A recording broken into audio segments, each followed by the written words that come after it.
Yeah, the second half was a really bad start. Leeds were all over United for the first 10 minutes, and it looked as though they were going to let it slip again. So that's something he has to manage, and I think that again is a personnel thing because, I think Marcel Sabitzer is a different player to Casemiro, and he brings athleticism and he brings energy, but I don't think he can kind of command the midfield like Casemiro can. So Sabitzer and Fred lost control of the midfield for quite a period today. They were being overrun. I thought Weston McKennie and Tyler Adams were excellent for an hour for Leeds. I thought they had such bite in the tackles. They were really driving the team on. And for me, obviously the pair of them coming together, the big mates from the US national team, and they're both very tenacious players, both very driven midfielders. And I thought their energy set the tone for Leeds today. And when they were dominating that period of the second half, it was led by them. They were snapping into tackles. They're making it really uncomfortable for United. They were bossing the midfield area, and that meant United lost control. So for me, take away the fact that Leeds lost today. If Leeds are going to stay up, McKennie and Adams are going to be huge because they've got this real fighting spirit, this real drive, and I think it will be a massive thing for Leeds. Yeah, a massive chemistry already. Obviously, we've seen the pictures of them as kids that have grown up together too, so that's going to be a big boost for them. All right, midweek, I asked Stevie Nicol, who was going to join us today but couldn't in the end. I asked him if United were closer to Arsenal and Manchester City, or they were closer to the likes of teams that are further away from them points-wise in the table, in Liverpool and Chelsea. When you look at squad depth and quality, who do you put them closer to? I'll ask you both, but I'll start with you, Luis. Arsenal and Manchester City. And I know that United still need some pieces, and I know that there's still question marks specifically up front. Martial keeps being injured. Wout Weghorst is not exactly, Ruud van Nistelrooy, but, I do believe that Manchester United, again, is part of this title race, whether it's, a 2.5, like Augie was saying, or a 3. The reason is with Erik Ten Hag. When you change the culture of a club, regardless of the external issues surrounding it, the Glazer ownership, fans against the Glazer ownership, the lack of depth in certain places, then when you instill a manager that can instill a culture, I mean, Miguel Arteta has proven it, Pep Guardiola did it obviously from day one as well, a bit with much more money, that's when you can begin something. So now what you're seeing is when Manchester United is fit, when you have a fit squad, when Casemiro's in there, Christian Eriksen, of course, right? And everybody's clicking, and Bruno Fernandes, and the key component, the fact that Cristiano Ronaldo is not here anymore. So this is more of a cohesive system. Then you have something very special. It's not the finished product. There's still work to do, but make no mistake about it. Manchester United have only lost once in 2023. And now they're temporarily, right? Temporarily, they're second in the Premier League. So they're definitely closer to Arsenal and Man City. Now, is there a way to go? Of course there is. But the number one problem, I believe, has been solved. Sir Alex Ferguson's ghost continues to remain in this club, right? Because he's clearly a voice or whatever. Finally, they have a manager who is changing that culture and emulating, at the very least, that fighting spirit. And that's massive. Yeah, I think Ten Hag is the first United manager that's come along without the ghost of Fergie hanging over him, with no, Solskjaer had a connection to him. Mourinho did in the sense that he was the big mates with Fergie. Van Gaal was the guy who was going to come in and correct it. Olin Moyes was his successor. So, Ten Hag has benefited from a clean slate. But getting back to your question, Kay, I think that, I know this might surprise me, but I think that United have got the fifth strongest squad in the Big Six. I think they're stronger than Tottenham, but I think if Ten Hag had the Chelsea squad right now, Chelsea would be doing a lot better than they are. They've got much more depth. And I think Liverpool as well. I think what you see at United is they've got a very good, maybe first 11 or 12. But we saw today, Harry Maguire was poor today. And, if they're playing an Arsenal, Man City, Liverpool, Barcelona midweek with Harry Maguire at centre-half, I wouldn't be too confident. But with Varane and Martinez, different. I think you've got a chance then. I think up front, they're being carried by Marcus Rashford. You take Rashford out of that team and I'd be really worried about where they're going to score the goals from. So Ten Hag is somehow getting so much more out of this team than it's probably getting much more than the sum of its parts, shall we say. Take Rashford out, nobody's going to score the goals. Without Weghorst, I see why they signed Wout Weghorst. They needed an extra body, but he's not good enough. He really isn't good enough. It's like watching Peter Crouch play for Man United. It's just not. He's not. Poor Peter Crouch, Augie. He runs like Peter Crouch. Sorry, but I think obviously. Sorry, Peter Crouch. Peter Crouch is a better player than Weghorst, and I take that back. But they have a similar kind of gait. It doesn't look right. I'd take Odin Ighalo ahead of Weghorst. I don't like him. Yeah, I'd take Ighalo ahead of Weghorst because Weghorst had a better movement.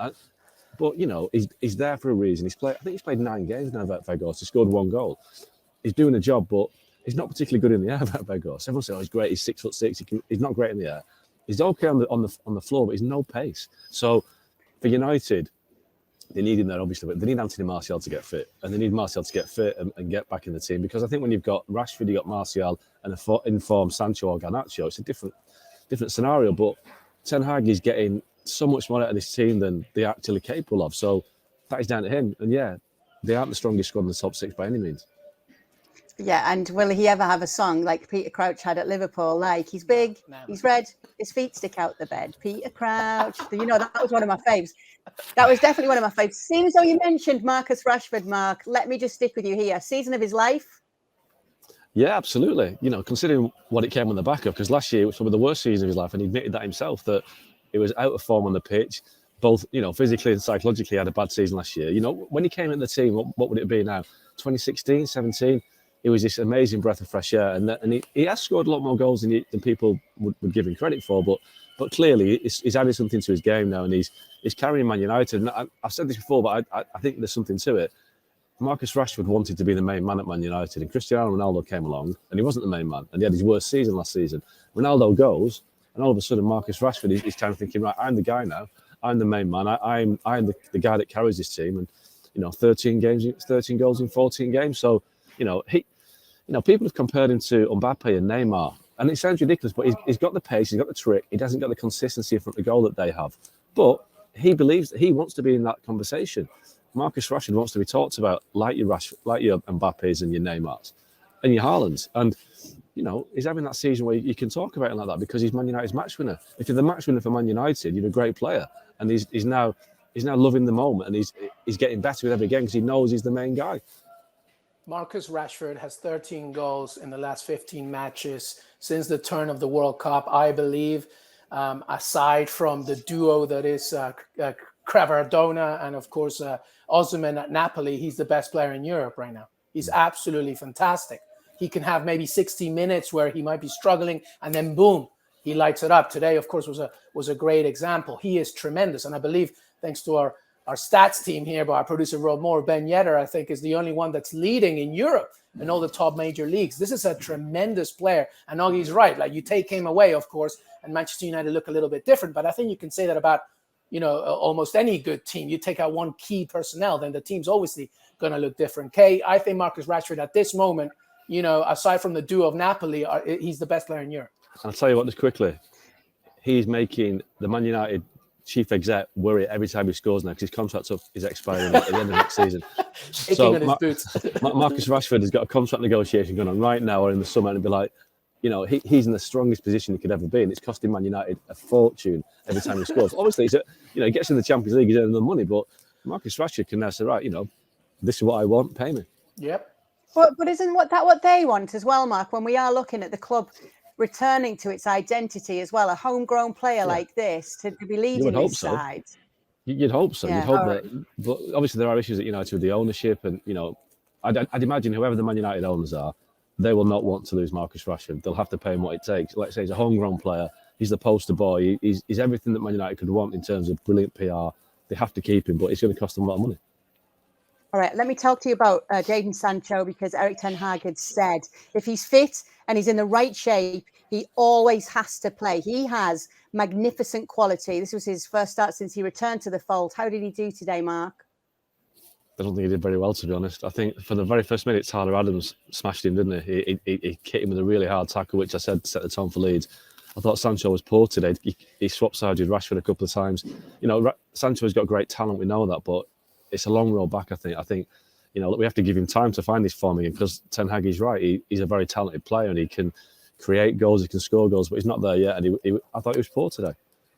Yeah, listen, just very quick on Jadon Sancho. He's extremely talented, a great player, and Ten Hag is right. Like, when he's on it, he's on it. But he's the kind of attacker that needs the rhythm of the game to go his way as opposed to the other way around, right? Obviously, it's a little bit different midweek because when he came on, like, the system suited him better. Rashford went more central. Sancho stayed more on the left.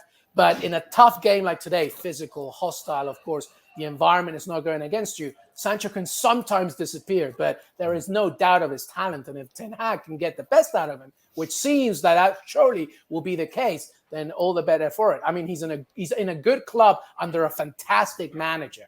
I mean, I am such a fan of Ten Hag that, you know, if he can't do it here, then I don't think he can do it pretty much anywhere else in the Premier League. Let's talk a little bit about David De Gea, his 400th appearance today, the youngest ever goalkeeper to reach 400 in Premier League history, ahead of, here's a few names for you, Shay Given, David James, Petr Cech and Mark Schwarzer. Let's talk a little bit about him. He's actually tied with Gary Neville with 400 Premier League appearances with United. How have you rated his time at the club, Mark? I think you look back at it as a lot of unfulfillment, to be honest. I think he started off, won a couple of titles, Premier League titles, and he had that really tough start when I think he was very young when he came to United and physically he wasn't ready for it, and it took a bit of time out of the team. I think Anders Lindegaard took his place for a while. I think it was a period of time when he was the best keeper in the world, and I think he was Man United's player of the year for like 4 or 5 seasons, and that showed you where United were, that their goalkeeper was the best player. But, I do think that De Gea, his contract expires this summer. I think that maybe the change this summer would suit both parties. I think 400 games is a lot, and he doesn't have a lot to show for it. And I think the game has moved on a little bit. I think when David De Gea plays, I think he's not great with his feet. And I think the modern game is all about distribution from the back and being good with your feet, and that's what Ten Hag wants. And I think De Gea has been a good goalkeeper for Man United, but I think he's not in the same league as Edwin van der Sar and Peter Schmeichel in terms of their best. You look at what they won and look, how big a player they were. I think De Gea is, like I say, I think his time will come to an end, and I think United need to look at a different type of goalkeeper. Yeah, that might be harsh, but let's stay there, Oggy. Who would they look for then, Manchester United? Who do you think? Pickford? Do you think they should chase after him? Henderson? Anybody else outside of the Premier League? What do you think? Yeah, I don't think Pickford's a Man United goalkeeper. I think they've got to look. I think Alisson, Becker, Ederson, they're the top 2 in terms of how they play the game. To Stegen, I don't know who the option is. I really don't. But I do think that the modern game, De Gea lacks that key attribute, which is distribution from the back. Thank you very much for watching ESPN FC on YouTube. For more highlights, analysis and exclusive content, be sure to subscribe.